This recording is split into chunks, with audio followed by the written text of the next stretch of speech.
Hey everyone, it's Hamish from the Young Investors Podcast. Myself and Brandon are excited to bring you your weekly rundown of the latest business and investing news from around the world. Now, a quick reminder before we get into the podcast is that nothing in this podcast should be taken on as personal financial advice. If you're ever unsure about your finances or investing, make sure you reach out to a qualified financial advisor. But with that said, let's get into another episode of the Young Investors Podcast. Welcome back, everybody. We're back. We had a great time at the Grand Prix, but we have to actually work, Hamish. God damn. I know. It's slow to get back into work after taking basically a 4-5 day weekend. How good was it though? Oh my gosh, so I had so much fun. Yeah. It's great to because I'm not sure about you. I think we both did this, but I kind of crammed all of my as much as work as I could into basically like Sunday to Wednesday before the Grand Prix. Yep. And it was just like I was just constantly working through that time, long days, and then got to just take kind of Thursday to Sunday just to be completely off the clock. So it's kind of nice doing a bit of switch off, a bit of a switch. So yeah, no, it was great, a lot of fun. I had a great time. Yeah, we had an awesome time. It was a really, really good race as well. Yes. So that always helps. That was an absolutely wild race. That's crazy. And we were there watching all the thrills and spills. But we do have to mention, actually, we kind of were half joking about on last week's episode, hey, if anybody's got some cool tickets and they wanted to give them to us. We actually had somebody reach out, somebody who wished to remain anonymous. So, but this person reached out to us and actually offered up their amazing hospitality tickets to like one of the nice hospitality boxes. Absolutely. So generous. So to that person, you definitely know who you are. Like, thank you so much. That it didn't work out in the end because we were there with kind of friends and family. But oh my gosh, that offer was so generous. So yeah, really was really kind of, I don't know, kind of taken aback by that. It was really quite special, really. But the person did note, they did want to remain anonymous, but they did note that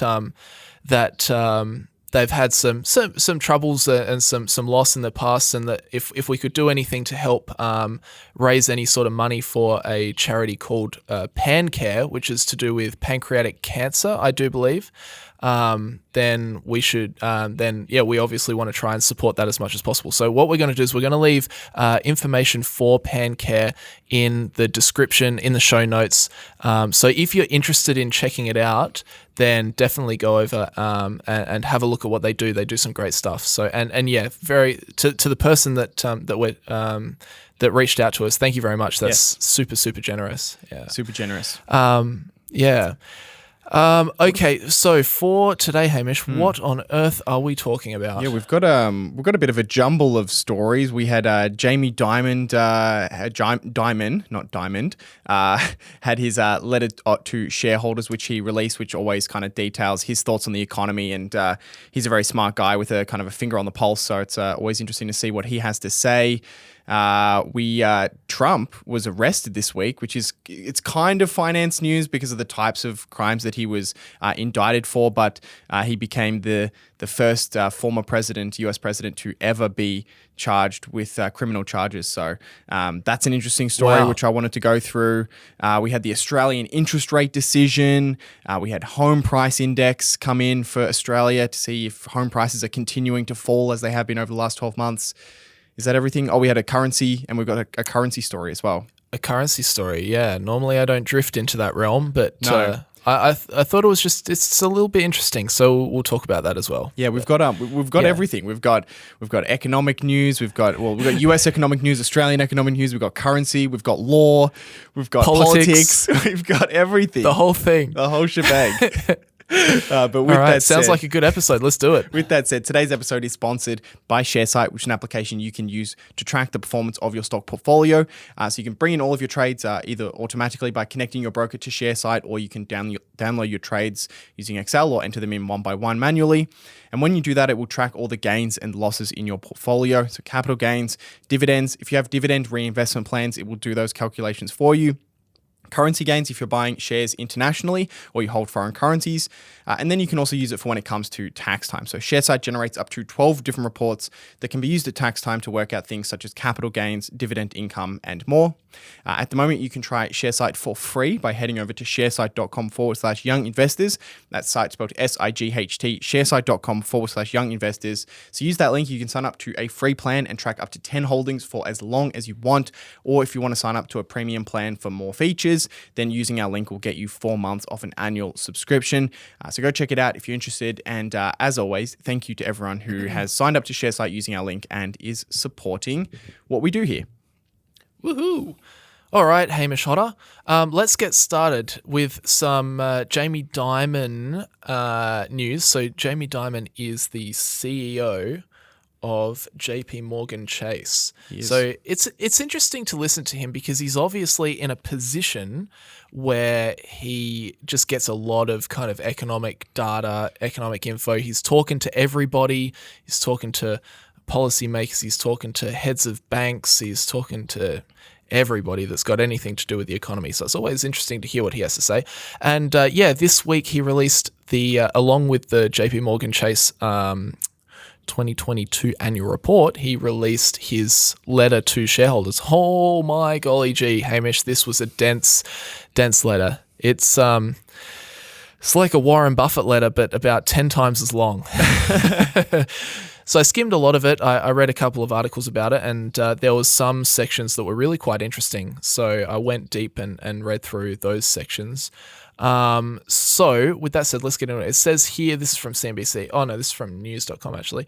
The stress on the financial sector caused by two bank failures in the United States last month is still a threat and should be addressed by a reimagining of the regulatory process, according to JP Morgan Chase CEO Jamie Dimon. He said, quote, "As I write this letter, the current crisis is not yet over, and even when it is behind us, there will be repercussions from it for years to come," end quote, the longtime CEO said in his annual letter to shareholders on Tuesday. Quote, "But importantly, recent events are nothing like what occurred during the 2008 global financial crisis," he added. In 2008, the trigger was a growing recognition that 1 trillion of consumer mortgages were about to go bad, and they were owned by various types of entities around the world. At that time, there was enormous leverage virtually everywhere in the financial system. Major banks, Fannie Mae, Freddie Mac, nearly all savings and loan institutions, off-balance sheet vehicles, AIG, and banks around the world, all of them failed. This current banking crisis involves far fewer financial players and fewer issues that need to be resolved. So that sounds pretty consistent with what we've been hearing from, everybody else, the Fed, etc., about the current banking crisis. Yeah, it's definitely an important distinction that needs to be made because, while it is scary as soon as you hear kind of banking crisis, oh no, is it happening again? It very much is a very different situation. It's not that there's assets that they thought were valuable that are no longer valuable. It's more of at least with the regional banks in the US, it's been more of a poor strategy choice in regards to which assets they decided to purchase and ultimately how that meant money was locked up for longer than they actually needed it. So it is a very kind of different situation. And interesting to him say that. Yeah, you're right. You're right, though. As soon as you mention the words banking crisis now, everybody gets a little bit jumpy. It's so crazy, just because obviously 2008 was so bad. It's now like even the slightest hint of a problem in the banking sector and people are like, 2008 again? That's what all the headlines say, isn't it? 2008 again? Yeah. And another financial crisis? Yeah. And because it was only 15 years ago and everyone was kind of told, well, okay, that was a once in 100-year event, only as bad as the Great Depression, 1929 to whenever it finished into the mid-30s. So 15 years later, everyone's like, what? Already? Again? How can that be? Yeah. But yeah, it is quite a different situation. And the banks, as hard as it might be to believe, they are in a much stronger position than they were. And a lot of regulation has changed over the past 15 years. And that means that, yes, we're not in 2008 again. That's for sure. Yeah, a lot of people like to criticize. I guess people like to jump on the bandwagon of like, oh, the banks, we need to regulate the banks more. But there were a lot of extra regulations put in place after 2008, which are doing their job. people argue more regulation, other people argue less regulation, but a lot of people say, oh, more. But, when you actually look at the situation, they're in a much better place than what they were. Says here, the article says, the recent banking issues in the US began with the collapse of Silicon Valley Bank. Yes, we know that, which was closed by regulators on March the 10th as depositor pulled tens of billions of dollars from the bank. The smaller Signature Bank was closed 2 days later, and in Europe, Swiss regulators brokered a purchase of Credit Suisse by UBS. JP Morgan and other large banks stepped in to make $30 billion of deposits at First Republic, another regional lender that investors feared could become the next SVB. Yes, they stepped in and, yes, gave them $30 billion. That is correct. Mm-hmm. Quote, this is back to Jamie Dimon. Any crisis that damages Americans' trust in their banks damages all banks, a fact that was known even before the crisis. This is kind of what we were talking about, crisis of confidence kind of thing. While it is true that this bank crisis benefited larger banks due to the inflow of deposits they received from smaller institutions, the notion that this meltdown was good for them in any way is absurd. So that also makes sense. A lot of people in the regional, because that's where the crisis was, I guess, the smaller banks, regional banks, people got a bit scared. They pull their money and they put it into the larger banks where they feel like it's going to be a little bit safer. But I think what Dimon says here is fair. I don't think a crisis of confidence in banks just generally helps any bank, really. I'm sure that, you would probably see that JP Morgan saw some withdrawals as well. Probably all of them did. Yeah, and ultimately, whenever there is a problem in the financial sector, it leads to more regulation, which is going to make even the large banks less profitable in many cases, or at least they'll have to go through more regulatory kind of steps, which, is a good thing generally for consumers. But he's right. Like, if there's an issue, even if it's not with the major banks, it's almost certainly going to result in politicians taking action because it is such a serious thing, and that often leads to stricter regulations. Mm-hmm. Yep. Stricter regulations which cause lower profits, or even just like more admin-y, overheady stuff that they have to comply with, which just takes more people, more audits, more everything. Yeah. So yeah, definitely. Any hint of increase in regulation would typically make a business less profitable. Yeah. Dimon also here we go. Dimon also cautioned against knee-jerk changes to the regulatory system. He wrote, quote, "The debate should not always be about more or less regulation, but about what mix of regulations will keep America's banking system the best in the world, such as capital and leverage ratios, liquidity and what counts as liquidity, resolution rules, deposit insurance, securitization, stress testing, proper usage of the discount window, tailoring, and other requirements, including potential requirements on shadow banks. Because of the recent problems, we can add to this mix the review of concentrated customers, uninsured deposits, and potential limitations on the use of held-to-maturity portfolios. Ideally, the new rules and regulations would also make it easier for banks to provide credit in tougher times." So yeah, this is the three things he notes there.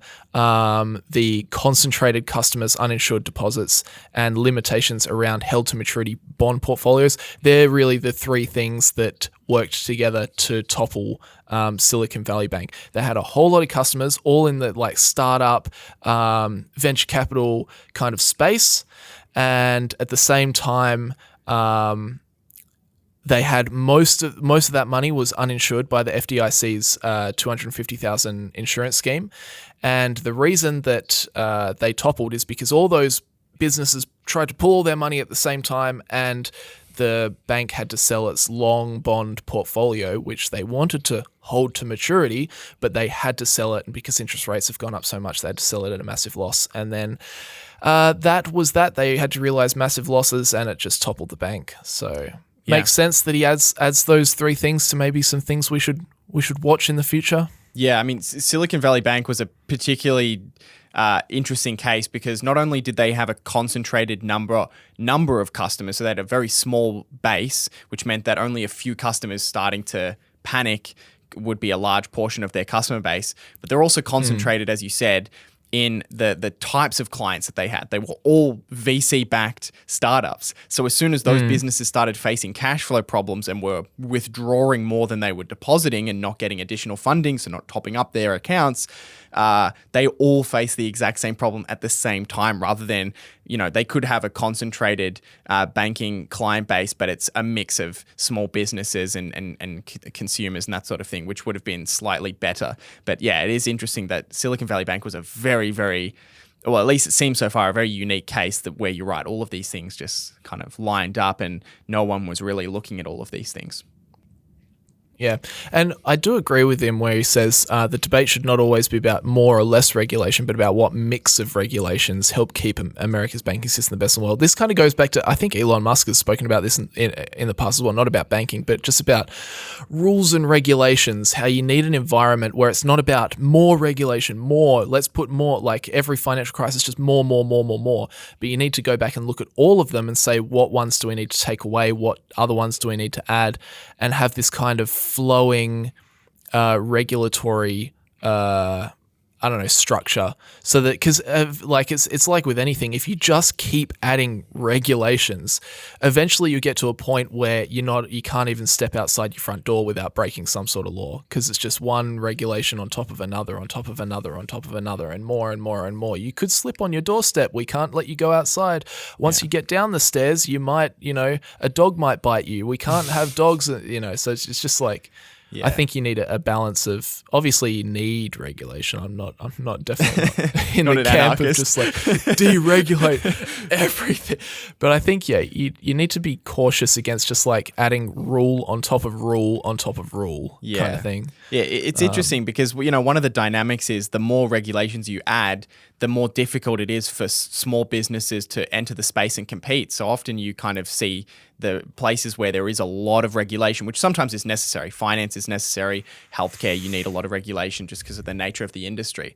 But when it is there, you end up having these big players that suck up a lot of market share, and it's very difficult for other businesses to compete. At least that's, kind of generally what you see. But it is a really interesting dynamic because, not every business needs the same level of regulations. You can't have, someone selling, I don't know, toy trucks. It doesn't have to be scrutinized as heavily as someone selling financial products or someone selling health products or someone selling food products even. So, different levels of regulation and scrutiny, or someone building houses, right? If the toy truck breaks down, that's sad. But if the house breaks down, that's a very different story. So different levels of scrutiny is needed for different industries, and that's kind of just the nature of the economy. He noted that most of the risks, including the potential losses from held-to-maturity bonds, were, quote, hiding in plain sight. The interconnected network of SVB's deposit base was the unknown variable, he said. What else did he say? The recent failures of Silicon Valley Bank in the United States and Credit Suisse in Europe and the related stress in the banking system underscore that simply satisfying regulatory requirements is not sufficient. Risks are abundant, and managing those risks requires constant and vigilant scrutiny as the world evolves. So maybe having a little bit of a dig at management there. Furthermore, he updated his economic forecast as well. I remember last year he did that interview and it was like, it's a hurricane. The tornado's coming. The hurricane's coming. Yeah. This time around, he said the economy is looking pretty good, but there are still some storm clouds ahead. Interesting. So there you go. There you go. Good on you, Jamie. I like listening to him. He's similar to Ray Dalio, and he has a lot of similar kind of views to Ray Dalio. So yeah, it's general economic stuff that doesn't kind of play a role in our investing, but it's they definitely have a good finger on the pulse of what factors are at play, and it's helpful to understand, I think, and to, if you're trying to stay calm while there's people are throwing interest rates and inflation and banking crisis and Credit Suisse, people are throwing all these things at you. It helps to understand what it all means at the end of the day. I quite liked his writing style as well. It is Buffett-ish. It's obviously different, but I like that you definitely don't get the sense that he's selling you something. Like when you read his letter, he's not in the game of trying to sell JP Morgan. Even when he's talking about their financial results, he's he'll say something like, "Look, obviously, fundamental thing that I try and do with JP Morgan is we have an absolutely rock solid balance sheet," and that's not him selling it, because then he goes on and he says, "This is why we have and this is the things that we look for, and this is what we need to do." So I definitely liked how he wrote it. He's not trying to float his own boat. He's very confident when he talks. But he's not trying to hide anything. I think that's the main thing. I hate the CEOs that try and hide things, whereas it's very obvious. Like, he'll talk about the negatives as well as the positives, which is good. Like he said, that this is a massive, this is a big problem for the whole banking system. I mean, he's the CEO of a massive bank, so yeah. Yeah, and he was basically calling for changes to regulation, which is, it's not something you see too many banking executives coming out and saying. He's definitely one of few people who at least comes across as very genuine in a space that unfortunately you don't get a lot at the top of big US financial institutions. Yeah. But yeah, they were the main takeaways from Jamie Dimon's letter to shareholders. Can we talk about this Trump stuff? I'll be honest with you, like, US politics, straight over my head. But I did see that something big was happening with the Donald. I didn't actually end up looking into it. So I'm very interested to hear you talk about it and explain it. Yeah, I thought it'd be interesting to talk about because it's probably the biggest story this week, and it has some elements that are related to finance in terms of the types of charges. I'm not going to obviously get into the case specifically. I'm just going to kind of present what happened. We're not going to turn this into a political podcast, right? Your Honor? Yeah, where I will present the case. He shouldn't have been arrested. No, I'm not picking sides or anything. You're not going to take a side. No. I think it is a very interesting situation because, as I mentioned, he is the first US president to ever be charged with or to face criminal charges. So it's definitely something that's unprecedented in US politics or US history. But essentially what happened this week is a Manhattan grand jury voted to indict Trump, which happened on the 30th of March. And basically, a grand jury isn't normally a part of the typical arrest process, but it's kind of used in special situations where the prosecution wants to be careful of looking as though they're unfairly prosecuting people. So typically the prosecution just builds a case and then if they have enough, they just charge the person. Whereas sometimes they'll bring in a grand jury, which is just a bunch of citizens. It's like a normal jury, but it's got 24 people on it. And they do the investigation and they decide whether to bring the charges. So it's kind of like an extra step to say, okay, yes, of course, the prosecution is and the government is looking into this, but we're going to add another step of protection to show that to kind of prevent some unfair prosecution. And that makes perfect sense given the case because it's very likely Trump will run against the current government in the 2024 election. So they're trying to not make it look like they're just kind of going after somebody who they're potentially going to be running against. So that's why they used it. Look, we did all of these steps. Exactly. Yeah. They're using everything that's kind of available in the legal process. But that happened on the 30th of March, and then Trump was arraigned on the 4th of April, which is essentially his plea hearing where all of the charges are read and he will either plead or he did either plead guilty or not guilty. There were 34 charges in total. All 34 counts are of falsifying business records in the first degree. So there's kind of two steps to this charge. The first is falsifying business records, and that essentially means you either delete, alter, or make a false entry in business records of an enterprise with the intent to defraud. So that's the first part.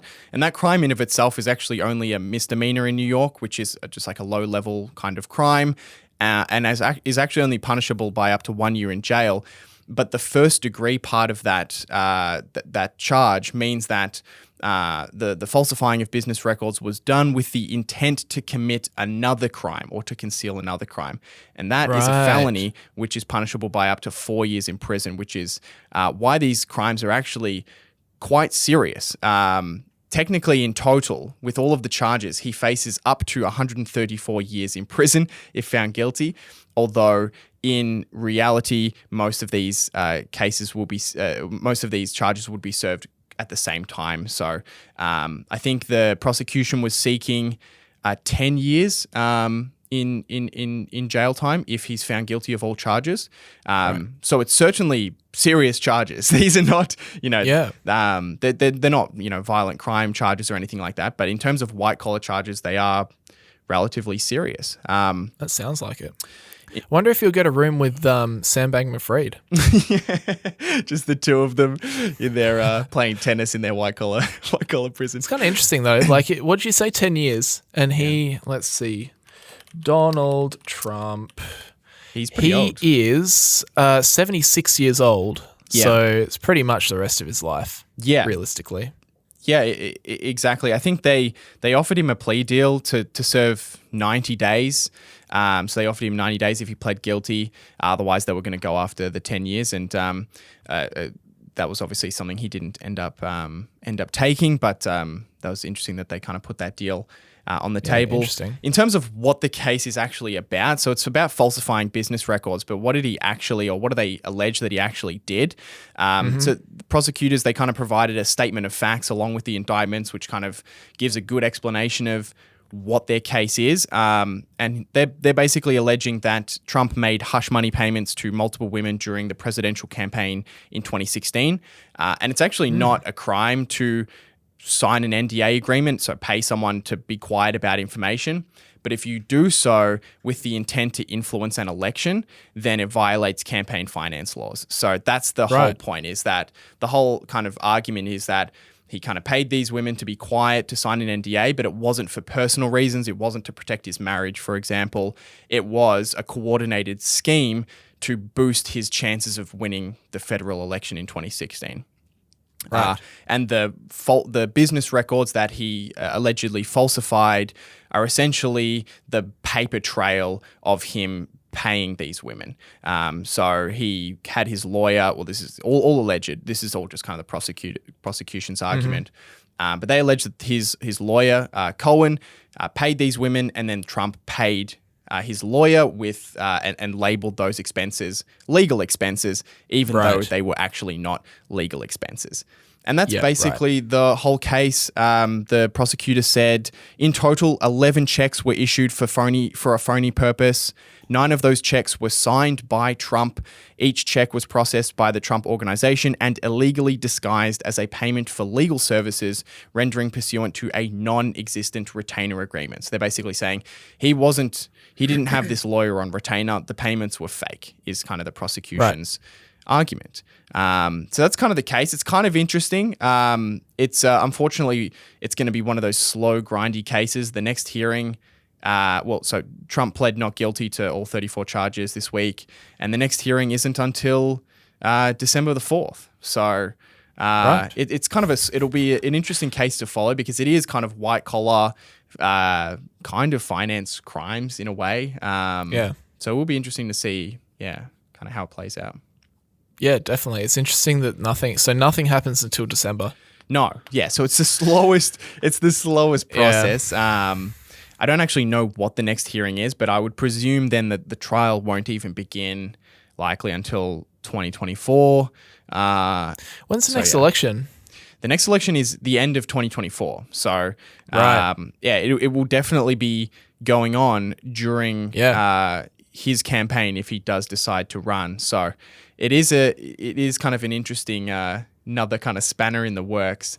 Definitely. Interestingly, it doesn't actually prevent him from running for president in any way. There's nothing in the Constitution that says that a felon can't become president. So even if he's found guilty, he can still run. And there's also nothing that's stopping him from running, even if he's in jail, which is kind of crazy. There's been 2 politicians in US history that have run presidential campaigns from prison and were able to receive votes. Oh my gosh. So even if he's found guilty and goes to prison, there's actually nothing stopping him from still running as president. So it's certainly going to be interesting to see what happens and how it plays out. And I'm curious to see as more information comes out, because we don't have a lot of the prosecution's case yet, of course, because they haven't made it. But you also do have a grand jury that looked at all the information that the prosecution had and decided that it was worth bringing charges. So it's certainly going to be interesting. It's not going to, at least as far as it looks so far, it's not going to be a completely empty case.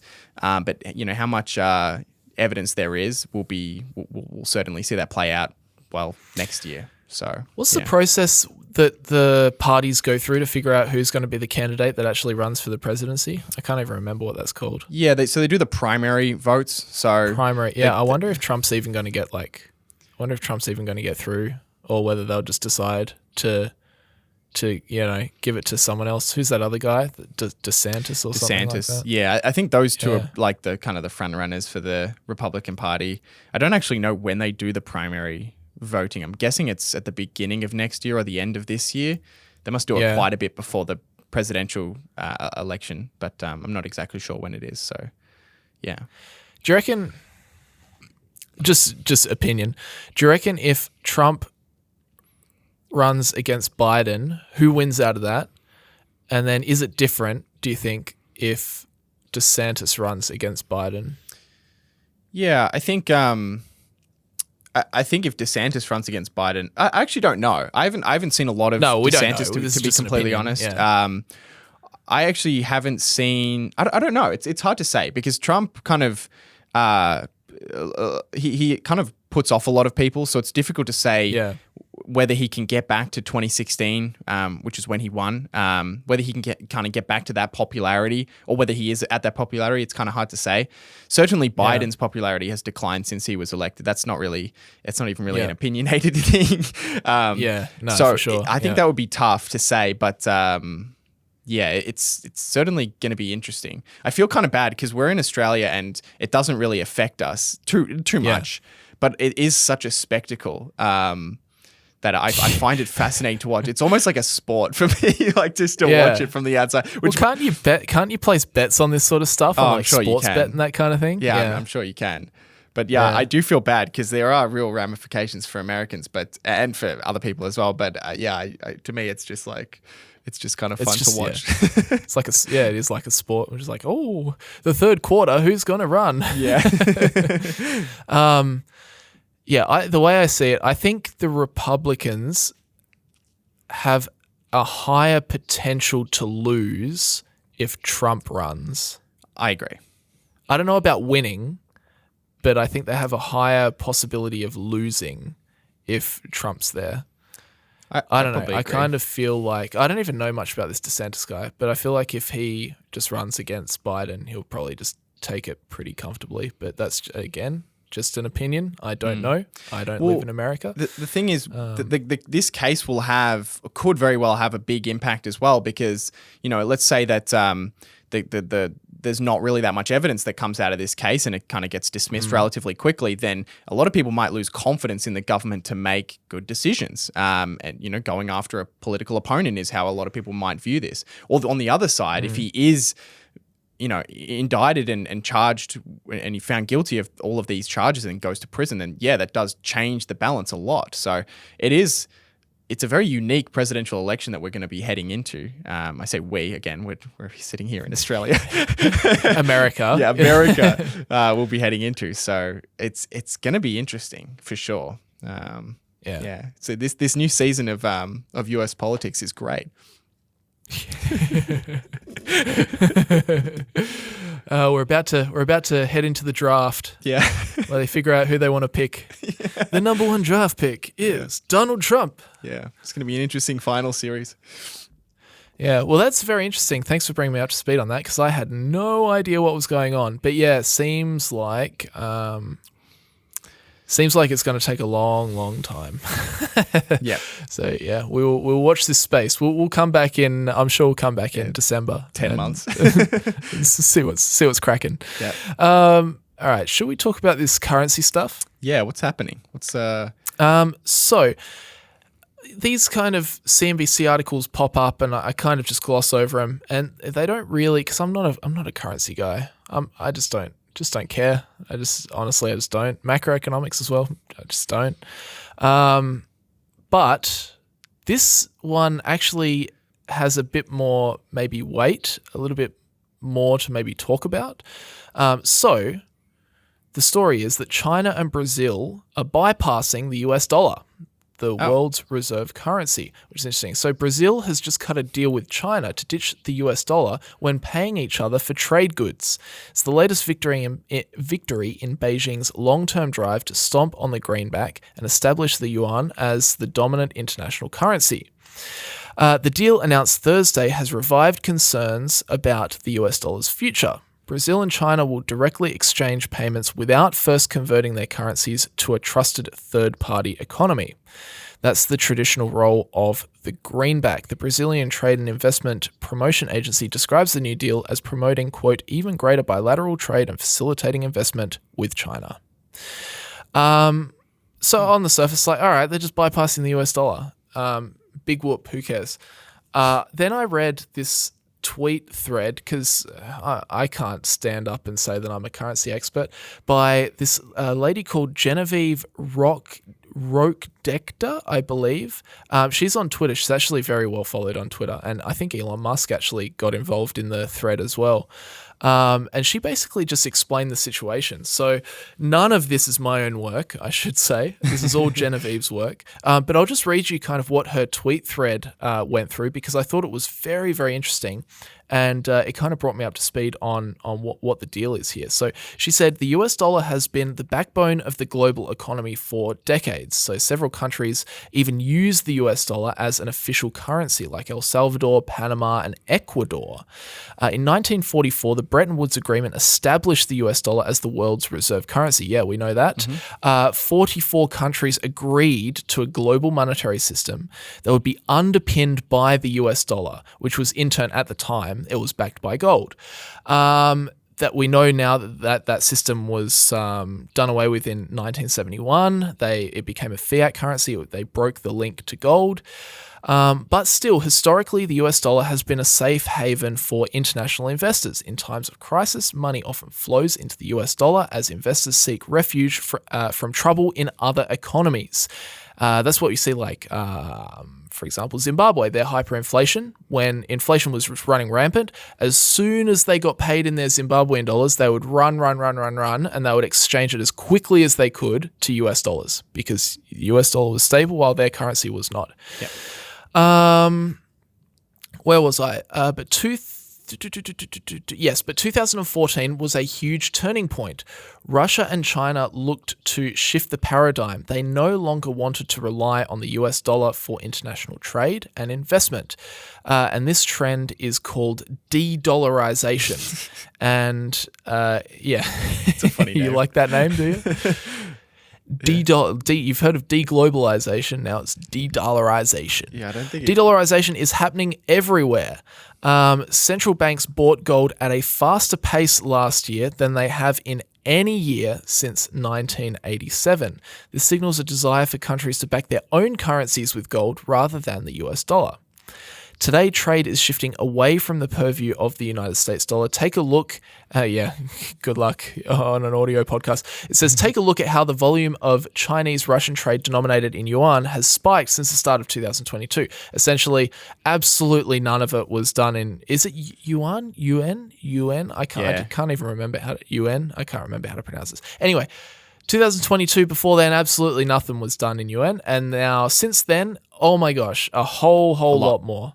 A lot. It's remarkable. The chart just goes whoosh straight up. Interesting.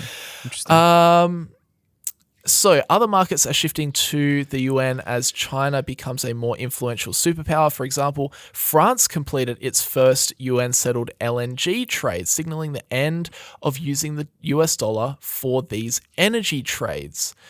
But Hamish Hodder, the fight is far from over, says Genevieve. The dollar still dominates foreign exchange reserves, but that lead is slowly being chipped away. She posts a chart here where it shows that at the moment, 59.8% of the foreign exchange reserves, the world foreign exchange reserves, are US dollars. 19.7% is the euro. 5.3% Japanese yen, and then less and less the pound, 4.8%, sorry, the pound and then renminbi and Canadian dollar, Australian dollar, Swiss francs. Yeah, it just goes down, down, down, down, down, down, down. She also says, here's a chart from the Federal Reserve that shows how foreign exchange reserves have changed since 2000. The dollar has been slowly but steadily losing its share of foreign reserves. So in 2000, US dollar had about 70%, and now it's down to 60%. Oh. So slowly but surely just chipping down. Losing its moat. It's losing its market share. It is. And this is exactly what Ray Dalio's video about the changing world order is all about, and how reserve currencies work, and how as one superpower fails, another one rises. Eventually there's a conflict, and that can result in a new world order where they get a new reserve currency. Just to finish the thread, does this mean the US dollar is doomed? Not at all. It's still considered one of the most stable currencies, if not the most stable currency in the world. There is still strong demand for US dollars, but now the dollar has some serious competition. So wow. I thought that was interesting because obviously, superpower, you want the world's currency to be your currency. There's some big advantages in having the world's reserve currency, but that lead, the US dollar's lead, is definitely being chipped away. And it's stories like this that become more frequent, which kind of makes you think, hang on, what's going on with the yuan with China? Yeah, I'm going to be honest. I have no idea how any of this impacts anything, except that the more, of course, people are using a particular currency, the stronger it is relative to other currencies. So, if you're making, I guess, the argument that that over time the US may lose its place as the reserve currency of the world, or at least it's split between a few different currencies, then I guess you're potentially making an argument for the US dollar being, less desirable, less used, and then worth less relative to other currencies. But it certainly is one of those factors where I don't know. I haven't learned a whole lot about the mechanics of how currency works. It definitely falls into the important but unknowable kind of baskets in that, yes, currency is definitely something that over time has an impact on our returns, especially if you're investing in international markets. But it's not something that I think I'm capable of predicting. But that's really the extent of my my currency understanding. Nice. It was an interesting thread, though. Did you like the thread? I thought it was a great thread. Yeah, it was well put together. Interesting to see. Again, I'll have to. There has been a lot of discussion. I know there was. So the China, Russia have been kind of putting together a deal to work more directly without the use of the US dollar. It's a story that's kind of developed, I think, over the last 2 weeks, really. Although it's not something that I've taken a deep look at yet. It is kind of one of the big stories going on in finance at the moment. It's just not one that I've unfortunately I have any insights on. Yeah, no, fair enough. Being the country issuing a reserve currency reduces transaction costs since both sides of the transaction involve the same currency and one is yours. Reserve currency issuing countries are not exposed to the same level of exchange rate risk, especially when it comes to commodities, which are often quoted and settled in dollars. Because other countries want to hold a currency in reserve and use it for transactions, the higher demand means lower borrowing costs through depressed bond yields. Most reserves are of government bonds. Issuing countries are also able to borrow in their home currencies and are less worried about propping up their currencies to avoid default. So there you go. This is on Investopedia, and then literally the next subheading is, but what about the yuan? Oh no. Yes, I can't say that I know a whole lot about currency either, but it's a very interesting thread. All right, Hamish. Where to next, my friend? Yeah, I guess slightly related to currency. We had our Australian interest rate decision. The RBA has decided what to do with the official cash rate, which in a way is related to currency because it affects how much people want to keep their money in Australian dollars, our little Australian dollar currency, our little corner of the world. We're not quite. What were we on that pie chart for? What were we 1.9% of the world foreign exchange reserve. So clearly a very the Australian dollary do. Yeah, very very important currency that we should talk about. No, but we have an Australian audience, and we're Australian, so it's important to talk about it. Essentially, they decided to not do an interest rate increase. They decided to halt, which is a slowdown from the 10 increases that they've done in a row since last year, and is a different approach to, say, the US, which decided to continue with their rate hikes this month. It's interesting to see they've decided to stop keeping the official cash rate at 3.6%, which again is still quite a very, very low interest rate, especially relative to the US, which I think is now at over 5% or almost 5%. Yeah. I think it is at 5 actually. Yeah. Go on. Oh yeah, I was just going to say that time will tell whether that was the right call or not. Yeah, and of course the governor of the RBA gave quite a bit of detail as to why they decided to pause in this instance. They said the board recognizes that monetary policy operates with a lag and that the full effect of this substantial increase in interest rates is yet to be felt.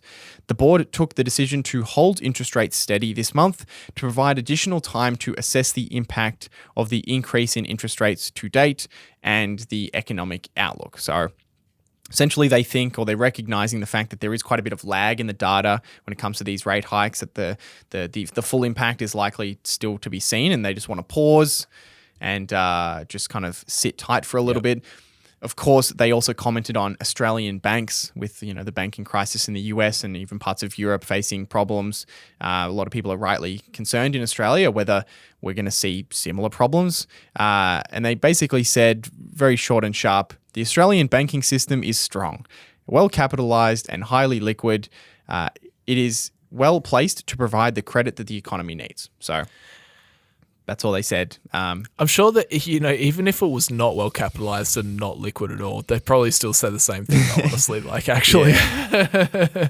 Yeah. I mean, you would expect so, I think. But yeah, it is interesting. We certainly don't have, the US has 1,000 banks or even more. They have an enormous amount of banks, which is kind of really strange. They of course still have their kind of 4 major banks, but in Australia it is a lot more of a concentrated market. It is definitely kind of a bit of a different situation to the US, which has a lot of regional and kind of small banks. They commented on inflation. Of course, is a big kind of talking point here. If they're not increasing interest rates to curb inflation anymore, what do they see happening? They said a range of information, including the monthly CPI indicator, suggests that inflation has peaked in Australia. Goods price inflation is expected to moderate over the months ahead due to global developments and softer demand in Australia. Meanwhile, rents are increasing at the fastest rate in some years, with vacancy rates low in many parts of the country. Prices of utilities are also rising quickly. The central forecast is for inflation to decline this year and next to around 3% and to around 3% by mid-2025. So from the data that they're looking at, they fairly strongly believe that inflation has peaked in Australia and that is going to kind of trend down slowly from here, although noting that there's some things that are certainly still seeing increases, rent and utilities being kind of the two. And then in terms of economic growth, which is kind of the other story of it, that the RBA is trying to balance. They're trying to balance keeping inflation low and keeping the economy growing at a healthy rate. On the economy side, they said growth in the Australian economy has slowed, with growth over the next couple of years expected to be below trend. There is further evidence that the combination of higher interest rates, cost of living pressures, and a decline in housing prices is leading to a substantial slowing in household spending. While some households have substantial savings buffers, others are experiencing a painful squeeze on their finances. So essentially, the RBA is basically trying to kind of balance the desire to get inflation down with the risks of causing unnecessary economic pain. And again, their insight kind of data is starting to show that, yes, their interest rate increases have started to have quite a significant effect on how people are choosing to spend money. And ultimately, if that data continues, then you would expect that inflation would slow down. If people are choosing to spend less, there'll be less demand for goods and services, and that should cool the inflation rate going forward without the need for further rate hikes. So interesting to see their kind of their view on that. They also said that despite the pause, more interest rate increases may very well be needed throughout the rest of the year, which is always the caveat that they chuck on the end. So it's just like, we're going to play it by ear. Yeah. If we need to do more, we will. I mean, it's the same story that the Fed says. I mean, I don't know, that's some official way of saying we'll continue to monitor the incoming data and we'll act accordingly. Whatever we need to do, we will get inflation back down to 2%. That's pretty much like exactly what Jerome Powell says every single time. So it's same story. If they need to, they will. If they don't need to, they won't. Yeah, but I'm sure that's good news for a lot of people. I mean, there's been 10 interest rate increases since March last year, which has certainly made a significant cost increase for a lot of people. So I'm sure a pause, even if it is just for a month or two, I'm sure is very welcome. Yes, indeed, Hamish Hodder. All right. Do we have anything else for today? I'll take us through quickly some home prices in data, which we had in Australia before we... I am in the market. Are you? What have you found for me, Hamish? Well, a nice I've found 3-bed, 2-bath townhouse? Yeah. Well, I found that... Darling Harbour? Darling Harbour. Well, I have found that they're more expensive. So I'm sure that'll be... I'm sure that's going to be helpful for you. No, but we got CoreLogic's monthly home price data, which is always interesting to watch. And home prices increased 0.6% month over month in March, which is the first monthly increase after 10 months of consecutive declines in Australian house prices. So... last month was kind of flat, and then this month has been an increase. So certainly there's been at least a slight change in trend for home prices. Sydney and Melbourne saw the biggest increases. Sydney was up 1.4% for the month, and Melbourne was up 0.6%. Although Adelaide, Hobart, Darwin, and Canberra continued to decline. There you go. Canberra prices are lower. So Come on, get around. Unfortunately, if we look at over the past year or so, it's still quite negative. Prices are kind of down in most cities. Hobart is the worst, down 12.9% since last year. Sydney is down 12.1%, Melbourne down 9%, and Brisbane down 8.6%. So over the past year down, but in the short term at least, there's been a little bit of relief. So why are prices increasing, or kind of what's the idea behind why this trend has kind of shifted a little bit? With interest rates up and mortgages becoming more expensive, wouldn't you expect that there would be kind of further declines in home prices or further demand in home prices, and then therefore further declines in prices? That has happened. So on the demand side, there has been a lowering in demand for homes, but it just so happens that the supply side has also declined, and it's actually declined at a faster rate. So you have a lot of people who own homes who are reluctant to sell in the falling market, and they have they kind of have the saving buffers to handle the increased interest payments. So the result of that is there's been a sharper drop in supply. So even though both have dropped, it's actually resulted in the demand supply equation improving for people, for homeowners. It's interesting when you think about it, like, yeah, if you own your house, you're obviously not going to sell. Like, we always think like, oh, interest rates are going up, more houses are going to come onto the market, people are going to struggle with their mortgages. But if you're like, okay, or if you've paid down a lot of your house, you're going to try to not sell when house prices are going down, which, can lead to a drop in inventory. So very interesting. Yeah, unless you have to sell or you were looking to sell to upgrade to a new house because you just your family grew a little bit or something like that, and maybe you want to get in before it falls even further. But there hasn't really been that level of panic, and that tends to not translate as much into the property market as it does into something like stocks, which are very easy and cheap to sell. You tend to get people trying to get out before everyone else. You get a little bit of that in property, but certainly not to the same extent. But we'll kind of see. There's really no way to know whether this monthly increase is going to continue. I've seen some analysis that says, yes, it's the home prices have stopped falling and they're going to go up now. And I've seen others that have said this is just kind of a temporary pause. We really don't know ultimately. So we kind of just have to see how it plays out. And there's no reason to kind of panic sell your house. I mean, if you can manage the increased payments as much as they've gone up, then staying the course is, of course, the general right thing to do. Yeah. Cool. All right. Is that all we had on house prices? That's it. Let's do some Q&A. So we had a lot of questions sent in because we did the Q&A last week. We still have a lot of questions to get through. Yeah, I'm going to chuck this one to you straight up. Okay. Hey, Hamish.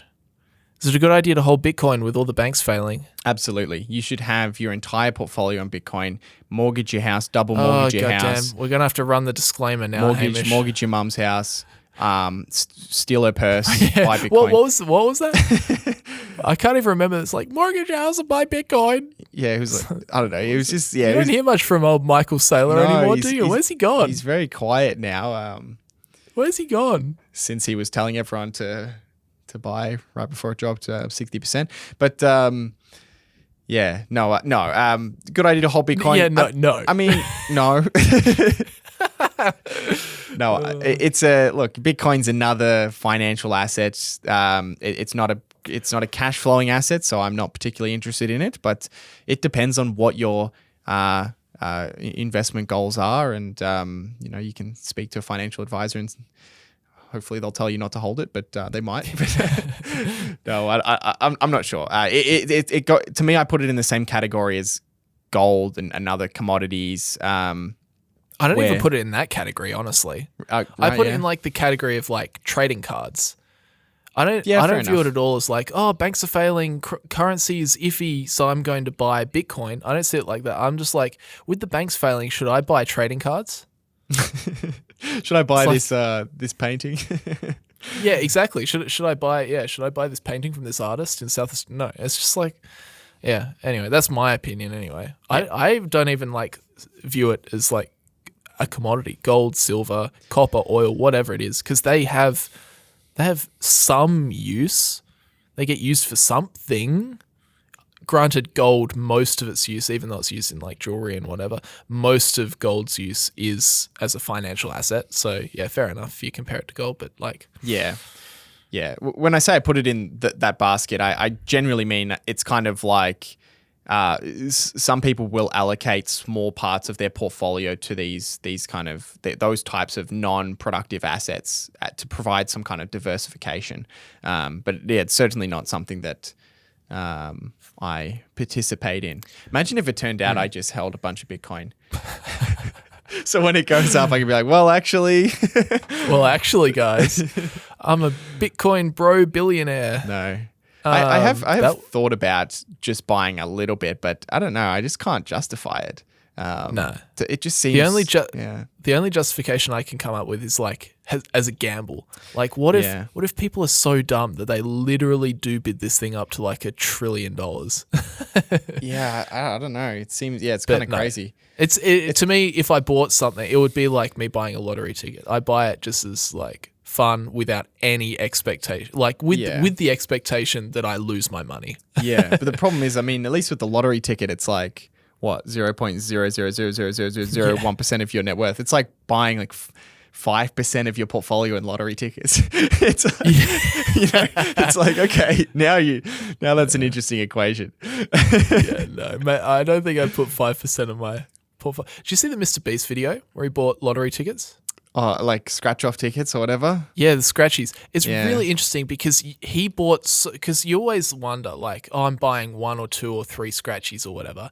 You know, what are my chances? I could win big. But he actually went to the extreme and dumped like $300,000, $400,000, $500,000 into scratchies. So he gets enough scratchies to actually have a sample size big enough to be able to calculate what is the return that you would get. And I think can't remember actually. I think he lost like a third or a half, something like that. It's pretty bad.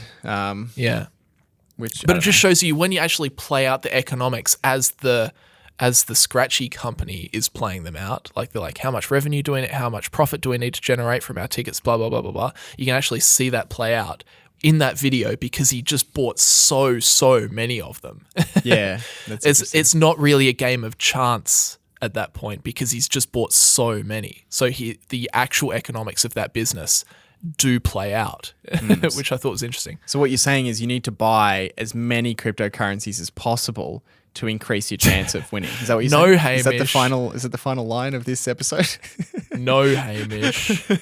Stop that. Let's do another question. Okay, let me. I'll give you one. I'll give you this. I'll give you this top one. All right, sure. I want to start investing, and I heard index funds might be a good place to start.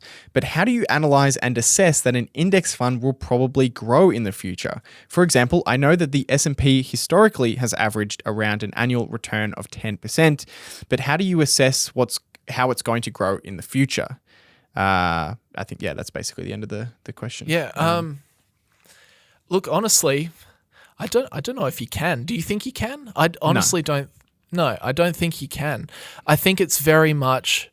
Well, I guess you think about the S&P 500, and this is something that Monish Prabhai spoke about in a recent lecture. It's like, it's like so beautifully ignorant. It's like the S&P 500 is just the 500 biggest companies in America. So naturally, some companies will grow and become a part of that, and then they get included. They're on the way up. And then naturally, some companies will start to falter and will fall out of that. And once they're not in the 500 largest companies, the index gets rid of them. So it's just so beautifully just automated that it just happens to hold the 500 largest or which are generally as well very successful businesses because they've obviously grown to that size. Like it's very hard to grow to that size if you're just a bad company, if you're just a bad business. And then if you do start to falter, then they kick you out. So I don't necessarily think you can look at a specific ETF and without actually going in and looking at every single business and understanding every single business in depth and then modeling out what you believe each business is going to grow at and kind of collectively looking at,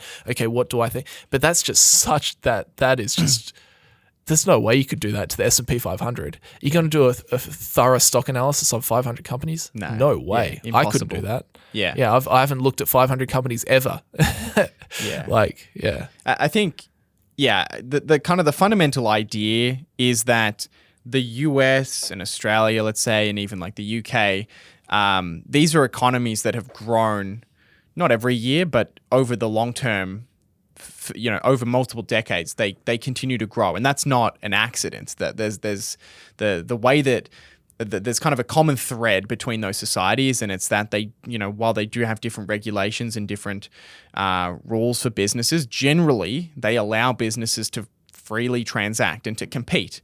And that environment creates innovation and creates productivity, as Ray Dalio would call it. And over the long run, the largest businesses or the entire economy grows, but certainly if you took a basket of the largest businesses, then it grows. So you're basically, as Brandon said, kind of making a bet that that system continues to create productivity over the long term. But ultimately, you don't know. You don't know at what rate it will.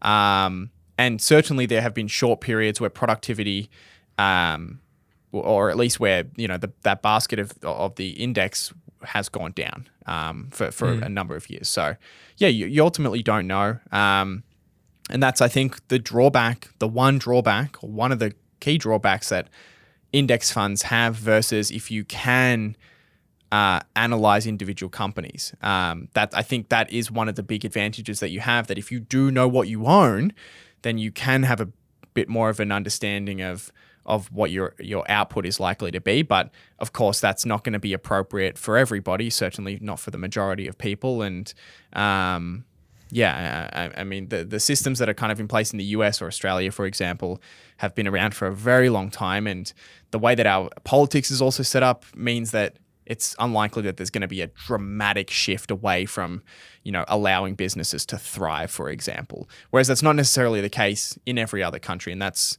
the argument for why you might prefer index funds in, say, the US than some other country. Fair enough. Well said. All right, shall we wrap things up?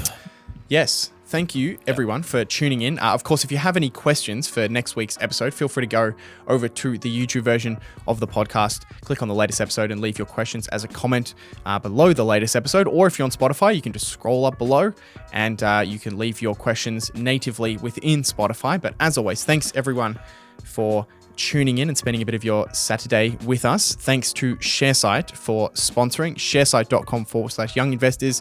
If you want to accurately track your portfolio and make sure you're prepared for tax time, which is kind of slowly coming forward for Australians. It's getting there. We're getting closer. When is New Zealand's tax time? I think I have no idea. I feel like that was around March, but maybe I'm crazy. I feel like it ends at the end of March. But anyway, regardless, go check it out if you haven't already. Thanks, Brandon, for joining me as always, and we'll see you guys next week. See you later.